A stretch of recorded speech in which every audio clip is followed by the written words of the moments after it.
کریم صلی اللہ تعالیٰ علیہ وآلہ وسلم کے پیارے دیوانوں، میرے بھائی نے ایک سوال کیا ہے.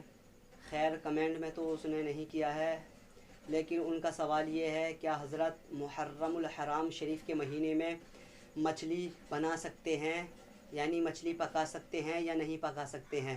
تو آقا کے پیارے دیوانوں میں آپ کو بتلاتا ہوں کہ مچھلی پکانا محرم میں یا محرم کے علاوہ میں بھی جائز ہے. اور پھر اس نے سوال کیا کیا مچھلی پر درود لگانا کیسا ہے، مچھلی پر فاتحہ لگانا کیسا ہے. تو آقا کے پیارے دیوانوں، مچھلی پر درود لگانا، فاتحہ لگانا یہ جائز ہے، قرآن و حدیث سے ثابت ہے. تو میرے آقا کریم صلی اللہ تعالیٰ علیہ وآلہ وسلم کے پیارے دیوانوں، جو چیز کھانے کی ہے، یعنی جس کو اللہ تعالیٰ نے حلال کیا ہے، اس پر بلا شبہ درود لگانا جائز ہے، فاتحہ دلانا جائز ہے، اس میں کوئی حرج کی بات نہیں ہے.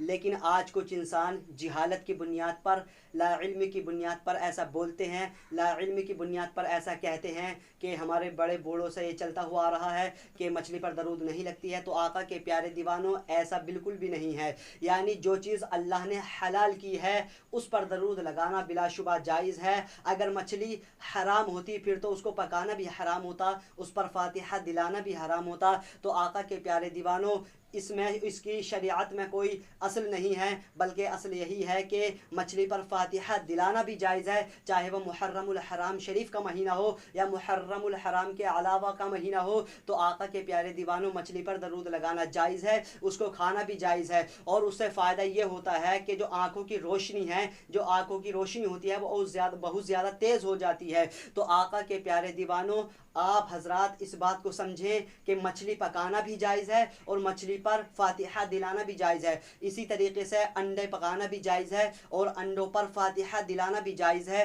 درود لگانا جائز ہے. اب اسی طریقے سے ارہر کی دال پر بہت سے لوگ کہتے ہیں کہ ارہر کی دال پر فاتحہ نہیں ہو سکتی ہے. تو آقا کے پیارے دیوانوں، وہ ایسی بات جہالت کی بنیاد پر بولتے ہیں، ایسی بات کو جہالت کی بنیاد پر کہتے ہیں. تو آقا کے پیارے دیوانوں، شریعت میں اس کی کوئی اصل نہیں ہے. جس طریقے سے مچھلی پر درود لگانا جائز ہے، ارہر کی دال پر بھی درود لگانا جائز ہے اور انڈوں پر بھی درود لگانا جائز ہے، کیونکہ محرم الحرام کا مہینہ ہو یا غیر محرم کا مہینہ ہو. تو آقا کے پیارے دیوانوں، ہر کسی کو علم سیکھنا بہت زیادہ ضروری ہے، بہت زیادہ امپورٹنٹ ہے. جو ہماری ڈیلی لائف کے مسائل ہیں ان کو سیکھنا بہت زیادہ ضروری ہے. تو آقا کے پیارے دیوانوں، اب میں نے آپ کو یہ بتلا دیا کہ مچھلی پر بھی درود لگانا جائز ہے، بلا شبہ فاتحہ لگانا جائز ہے. تو آقا کے پیارے دیوانوں، اگر آپ کو معلوم نہیں ہے تو آپ علماء کرام سے معلوم کریں، اماموں سے معلوم کریں، کیونکہ زندگی کے اندر یہ ڈیلی لائف کے مسائل بہت زیادہ ضروری ہیں.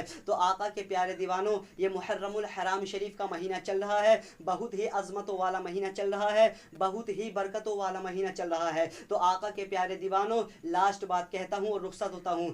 9 تاریخ کو اور 10 تاریخ کو روزہ رکھنا چاہیے. یعنی یہ 2 روزے رکھنا بہت زیادہ امپورٹنٹ ہے، بہت زیادہ ضروری ہے. اس سے فائدہ یہ ہوتا ہے کہ اللہ تعالیٰ اس کو اتنا ثواب عطا کرتا ہے، اتنا ثواب عطا کرتا ہے کہ انسان اس کا اندازہ بھی نہیں لگا سکتا ہے. تو آقا کے پیارے دیوانوں، 9 تاریخ کی فضیلت اور 10 تاریخ کی فضیلت بہت زیادہ رفع و اعلیٰ ہے. اور جب آپ محرم کی 10 تاریخ آئے تو آپ حلیم بنائے یا کوئی بہترین چیز بنائے، کوئی عمدہ چیز بنائے، مختصر بنائے لیکن بڑھیا بہترین چیز بنائے. اور اس پر بنانے کے بعد میں آپ 10 تاریخ کو روزہ رکھیں اور شام کے ٹائم اس پر کیا ہے، فاتحہ لگاؤ، درود پڑھو، اور درود پڑھنے کے بعد میں آپ اس کو کھا لو. اللہ تعالیٰ ایسے انسان کے 2 سال کے گناہوں کی مغفرت عطا فرما دیتا ہے. تو آقا کے پیارے دیوانوں، ہم سبوں کو محرم الحرام شریف